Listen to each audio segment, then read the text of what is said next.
Welcome to the AI for Interior Designers podcast, where creativity meets cutting edge technology. In each episode, we dive deep into the world of artificial intelligence and explore how it's revolutionizing the interior design industry. From AI-powered design tools to the latest trends and innovations, we've got you covered. So plug in, relax, and let's embark on this exciting journey together. Welcome to AI for Interior Designers podcast. P.S. This intro was written by and voiced by AI to sound like your host, Jenna Gaidusek.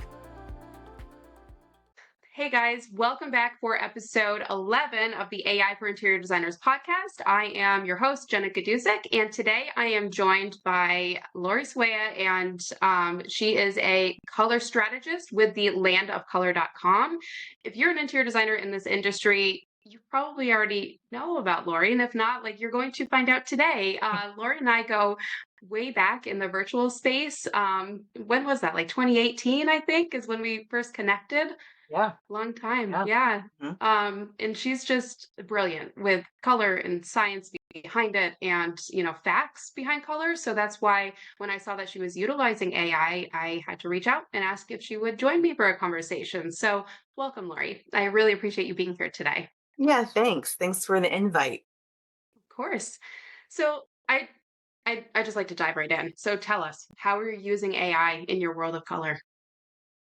It's really been a great solution to a pain point that has always been a pain point, and that is discussing the application of color in terms of good choices and bad choices. Because, up until the point of AI, the only examples we had to illustrate good, bad, better were actual structures, Mhm. people's homes, designers' work. Someone chose all of those colors before. There's a human person behind those decisions. And when you're discussing those color issues, those color fundamentals, and it's a positive, then no harm, no foul. But lots of times it's more important to understand what not to do than what to do. And those are difficult conversations to have when you're picking apart someone's home or someone's work. And with AI, we don't have that barrier anymore. Great. That's great. Okay. So take us through a couple of the ways, because I'm sure you have vast ways of using AI that you're currently using it to do what you just said, show these demonstrations. I'll simplify it. I've experimented with, several different methodologies and approaches to get it done. And I'm not investing a lot of time per image because you can get into that AI spiral. And, the next thing you know, it's Wednesday and you started Friday night, I mean, it can get out of hand. Yeah. So I've simplified the process, and I have, some uh, a process in place for me, and I've streamlined it down to Midjourney and Photoshop Generate Fill, and a little bit of Adobe Firefly. I like Adobe Firefly. I've been experimenting with that one lately. It's hmm pretty cool. Okay, so when you're creating these images, what are they used for? Or is it for inspiration to kind of show color? How are you using these? Um, it's all about, it's about color fundamentals. It's about color harmony, color psychology. I'm using it to illustrate distribution, proportion, strategy, color strategy in general, the whole gamut. And because I'm able to feed Midjourney my intention, um, I can get very focused with my results then. And sometimes it's serendipity what you get in the results back. It's like, ooh, I got, because, you get 4 results back when you feed Midjourney something. It's like, oh, well, number 2 Mhm. can fit this purpose. And I didn't even expect to get that. So it can actually generate more topics than I started out intending to, um, address in that session. So it just generates content for so many different applications. I'm using it to update my color course. That's changed everything inside my color course because now I can get super detailed and drill down, get more granular. Everybody yells at me because he is granular, but I can get more Me too. granular. Yeah. So there's no better word. But I'm able to really get more granular on some of those topics inside Camp Chroma, and I feel illustrate those concepts better um, because, the topic of color science can get quite layered, and illustrating all of those layers just with clip art or hand drawing some things in some cases what I did before, or finding images that were kind of close and this will work, and then you have to take it into Photoshop and just doctor the heck out of it. um it's just it's just so much easier now. It's just, Mhm. and it's not just easier and faster, the quality now is just so much more than it was before. So realistic, huh? It's So quality. yeah, let me ask you because I do it one way. I'm sure I'm doing it wrong. Let's just be honest. Like I'm not a Oh, color. But my process for, taking these mid-journey images and then like extracting tangible color from them is probably very different than what you're doing, or you're not doing that at all and you're using them as like here's an example of what it could be. But due to the lighting sources and the fact that these are not even real spaces, like how accurate are you finding the imagery that goes with it? Are you putting in paint names like Sherwin-Williams, blah, blah, blah, and then you put it into Midjourney and then you're seeing what it comes out with? Or what are you doing there? right. Well, we have to keep in mind that when we are in the sRGB color space, sRGB color space can only display about 35% of all of the colors that we see in real life. And your typical monitor display, whether it's a phone, desktop, laptop, is only capable of displaying about 97% of that sRGB color space. So that human gamut of color in digital world just keeps shrinking um, in every step along the way. So, that's the essential problem. And of course, the sensation of illuminated color to your eyeballs is not the same as reflected in real life. And that's the bottom line. What's most important, the finish line is tying your images to an in real life atlas. And that's actually pretty simple because every fan deck is an atlas, right? So Mhm. we're already ahead of the game there. It's not that hard. But now the trick is how do you make that connection from digital to in real life? And for me, the hex codes are fine if you know where to take them when you pull them. If you download the swatches from the brands, the ASE or the ACO files for Photoshop or whatever program you're in, because they have them for, InDesign and all the things. Um, it's very helpful in Okay. managing the color between Midjourney and your end result. So that's what I do. I get my swatches into Photoshop, and I pull my Midjourney image into Photoshop. I do the eyedropper, and I actually pull the LEB values, but you can also pull the hex code because the intent with all of this is to get the LCH, the lightness, chroma, and hue angle, right? So once you get the LCH values, um, then I take it into my paint color DNA table and I enter a range. So then I can get a list of colors, and then I can shop the colors from there and see what hue families they're in. And then that's how I put the palettes together. That makes sense. But there has to be some pathway from your digital color experience to an actual in real life color that makes sense. Hmm. Okay. So while you're doing this, are you also pulling like your tangible paint colors right in front of you so you can see all this laid out? No, Okay. um, I do that. That is the final step. But some of those palettes that I've been posting on Instagram, I've never pulled those chips. Um, and that's the whole point of getting to LCH because it's lightness, chroma, and hue angle. And so I can see the notation. I can read what the color is because those define and describe color appearance for me. So I know where I am in color space with the colors in that palette. And I know based on hue angle if those colors go together, because colors that have the same hue angle go together. Colors that have the same or similar chromaticity go together. Colors that have the same or similar value go together, right? So I can just read the numbers and know if this is a reasonable, logical palette. And if someone out there pulls the chips from my palettes, I'm not going to look like a crazy lady, right? The You science know, backs it up. It's right? right there. So I know I'm good. So that's also a time saver, right? If I'm producing content, I don't have to pull all of those chips and look at them in real life physically because I took the time. It's actually just a few seconds to do the transformation to the LCH data values from the hex code. So Mhm, now I know mhm. what I'm talking about. It's not the Yeah. hex code. And that's the problem with the hex codes and the RGB values.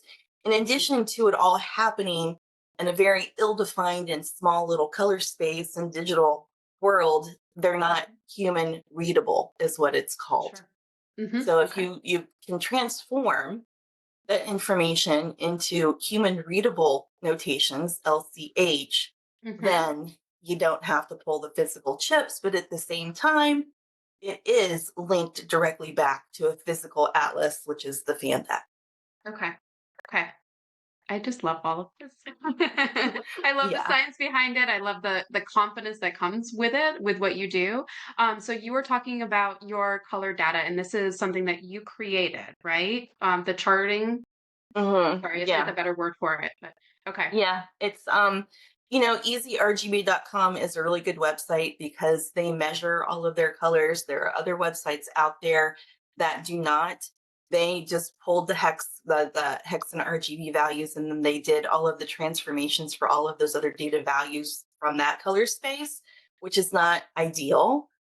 Um is it sometimes it's tragic, sometimes it's less tragic when, it's the math, right? Yeah. Yeah. But Mhm. every paint color has a CLAP value, right? Because all colors are born in theoretical color space. So we start in the CLAP color space with these paint colors. Well, you got LAB values in Photoshop.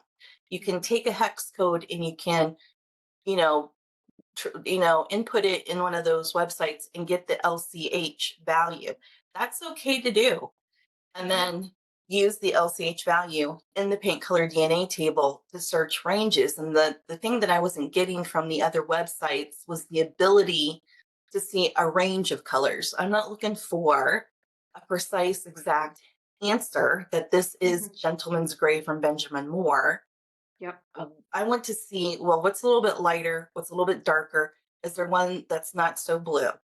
Mhm. And that's why I created the DNA table. You can do that then. You can enter a range of, let's say, I can't think of any colors off the top of my head, but if you have, it's early here, by the way, Jenna, I know. Sorry. but I'm here, guys. Um, Yeah. if you have a color with a lightness value of 65, then the range I enter in the DNA table is between 60 and 70. And, I did the same with the other two uh, attributes as well. And so that way I can get a view of a range of colors that then I can pull together into a palette. And it's the same with clients when it's they would like, they baked potato is a really popular color. It's one of my favorite colors from the Edwards here. And it's just because I like the name, I think. Yeah. But it's also a really good exterior color here. And just last week I had a local client say that she loved baked potato, but she felt like, six people on her street had a similar color but she still wanted it. It's like, I Mhm. want it, but I don't want it. And so all I did was I went into the DNA table with the ranges, and it's like, well, how about a little bit lighter than baked potato? Let's Mhm. freshen this up a little bit. They're all darker. What if you're the lighter one on the street?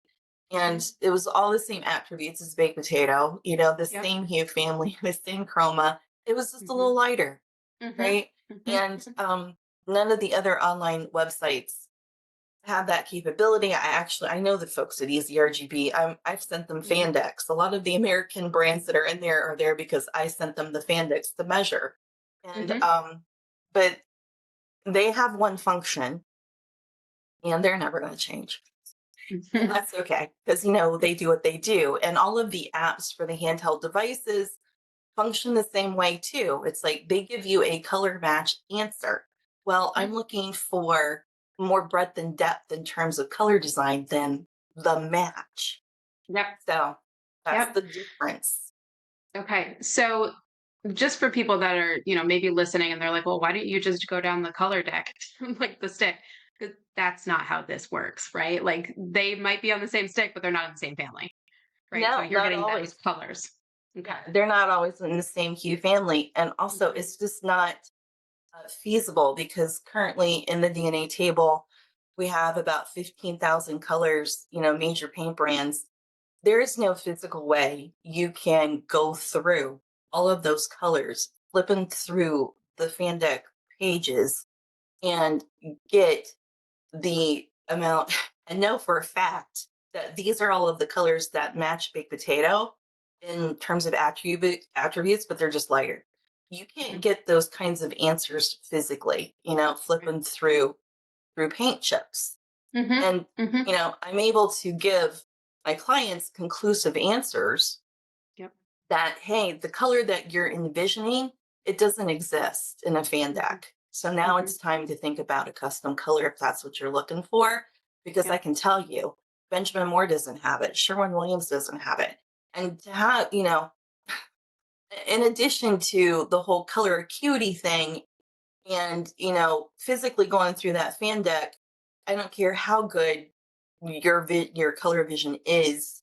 Um, that's a big task for anybody to do physically, reasonably. But then there's Mhm. also the time. How much time Yeah. are you spending flipping through a fan deck? I don't flip Mm. through fan decks. Yeah.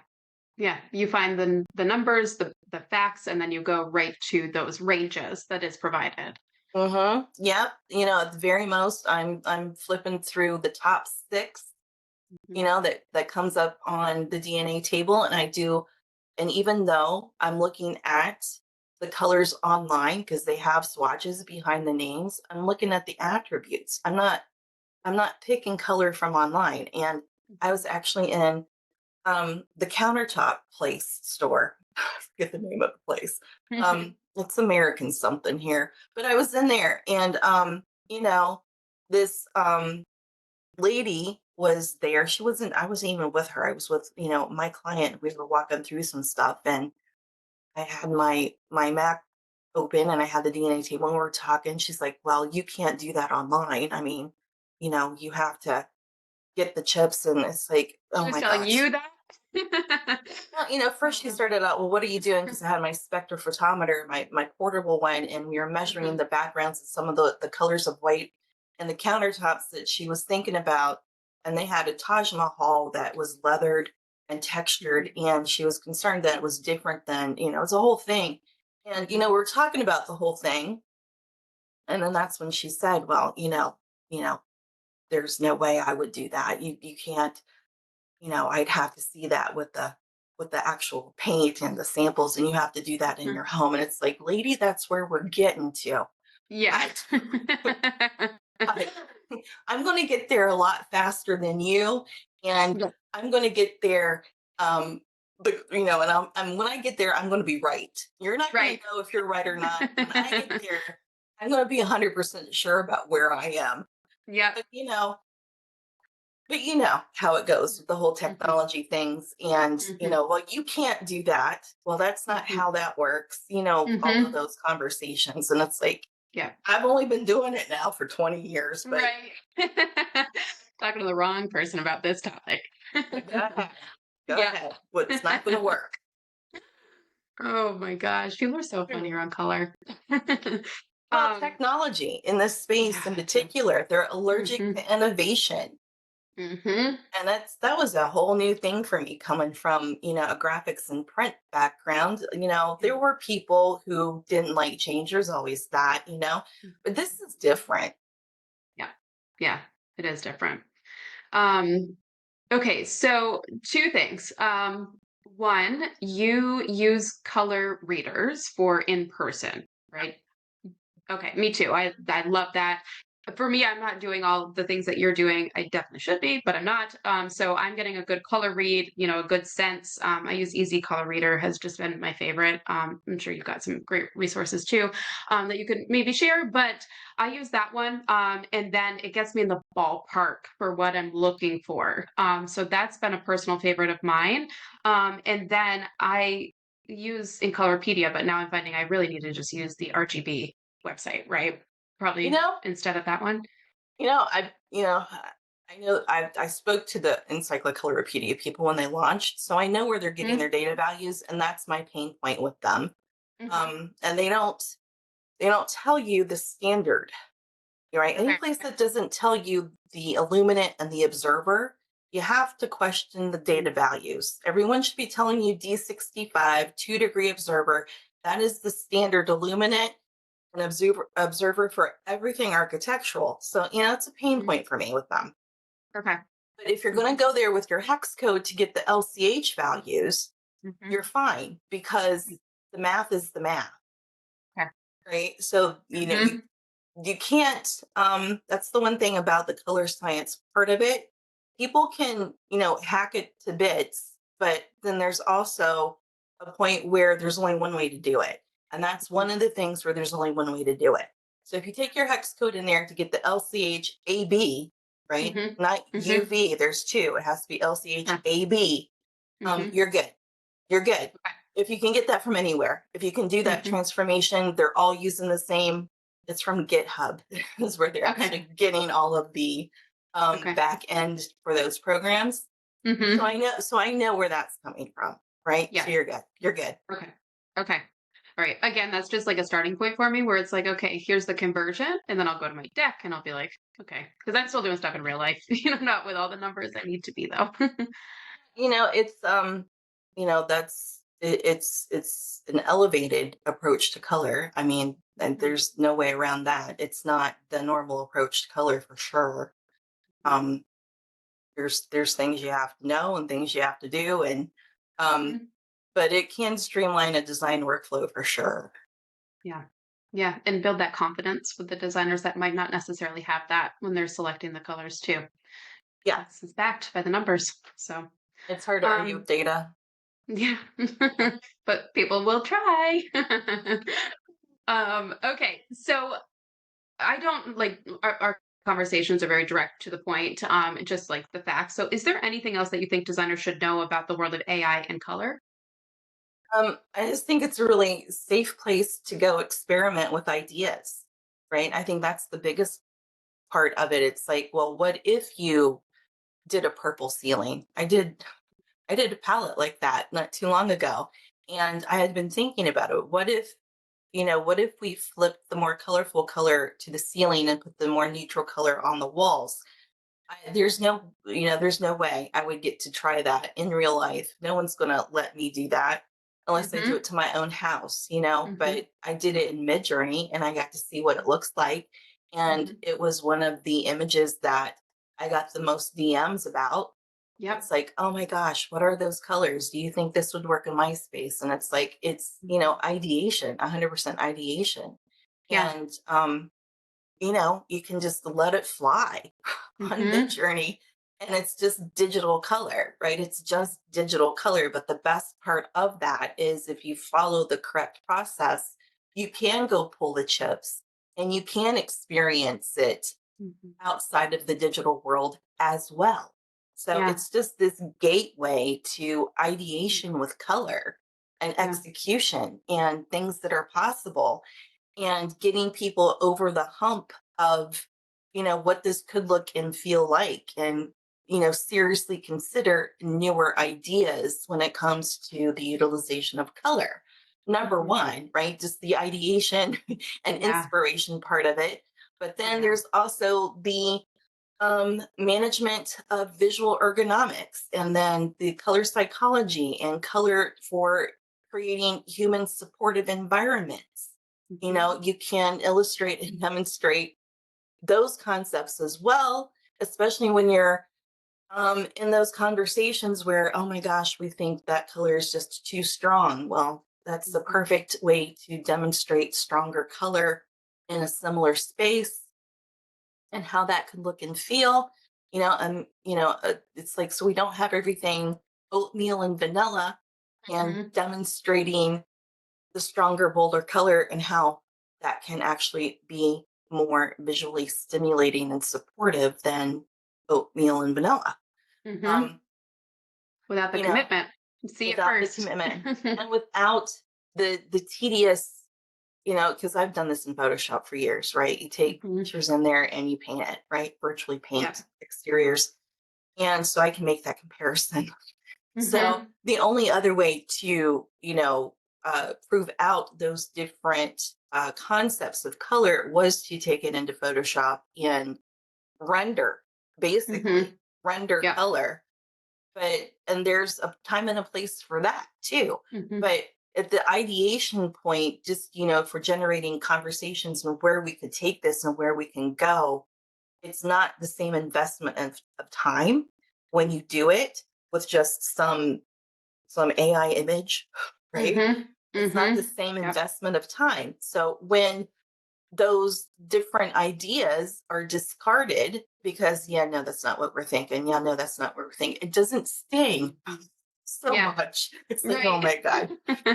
It's like, oh my God, I spent, 2.5 hours in Photoshop, getting Mhm. the chroma of the ceiling, just, so it was showing up on my device. Mhm. So it wasn't Mhm. insanely out of whack. And now it's like they looked at it for 2 seconds. Yeah. Yeah. Oh man. You're so right. All the work that we put in Photoshop. So, are you using generative fill now to kind of do that and bring in the colors Oh for the yeah. tool you're using? Okay, Yeah, generative yeah. fill. I love Photoshop, and Hmm. that's when, I'm most comfortable there probably than anywhere. Hmm. Um, so yeah, I let Midjourney do its thing, and I'll go through Hmm. a few iterations in Midjourney because you can revise certain areas, and you can run it through that last, what's it called, the last thing when it cleans it all up and makes it better. Oh, You know, like an upscale? upscale it. Yeah. You know, Hmm. um, I kind of max out in Midjourney sometimes, and I get tired of futzing with it in Midjourney. It's like, screw this, I'm going to Photoshop. And Yep. then I'll just I just take it into Photoshop and then fix it because it's Mhm. faster. Yeah. And the generative fill in Photoshop seems to have a different functions a little differently than Midjourney too. So it's a different, Mhm. it's like if you're thinking about these things that you're working with online as different kind of entities with a different kind of perspective, it kind of is. Yeah. Generative Yeah. fill in Photoshop kind of has a different point of view than Hmm. Midjourney, and Yep. sometimes I expire what Midjourney has to offer me right now, Hmm. so I'll go somewhere else and get it. Hmm. Yep. Yeah, that's smart. I mean, for the designers that sit there and prompt and prompt and prompt, and they're like, it's not perfect. It's like, then throw it in Photoshop and take 5 minutes for what you're trying to do and accomplish in an hour that Midjourney is just never going to produce for you. Not all the elements that you want in one picture will probably ever be in there. Mm-mm. So, Yeah, but or Photoshop, you Canva. have control.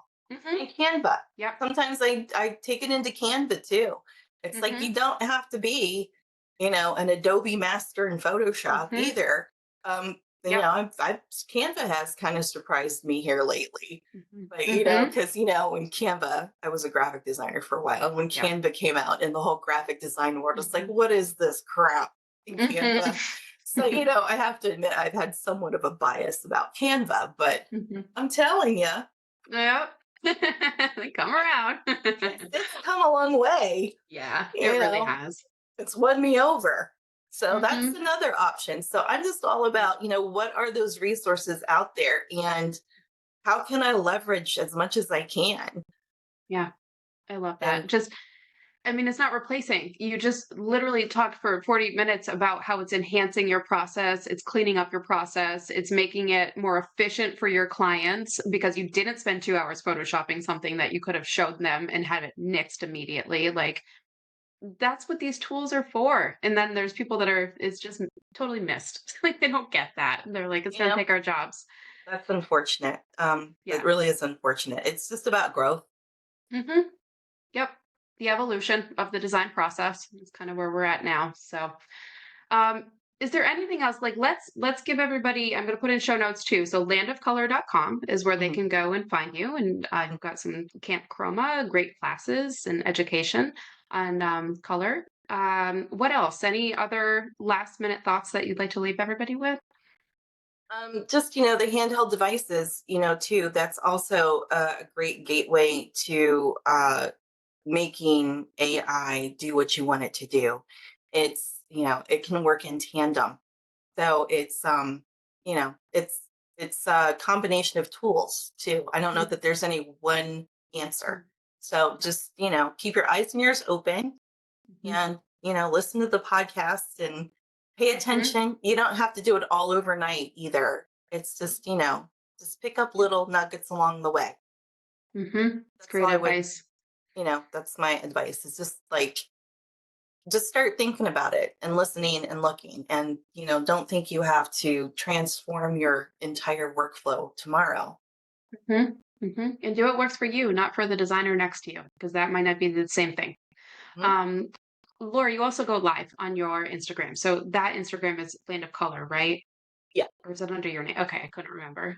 So you Mhm. go live and do speak about color as well. And then share almost every day. I think I see you posting something about AI usage or just informative information about color. So I will Mhm. definitely link your stuff in the show notes at the bottom. Great. So thank you. Thank you so Yeah. much for being here and sharing your immense knowledge with us. And hopefully, some designers will be reaching out and learning more about your process and how you're doing all this and sparking some creativity here. So, thank you. I Great. appreciate it.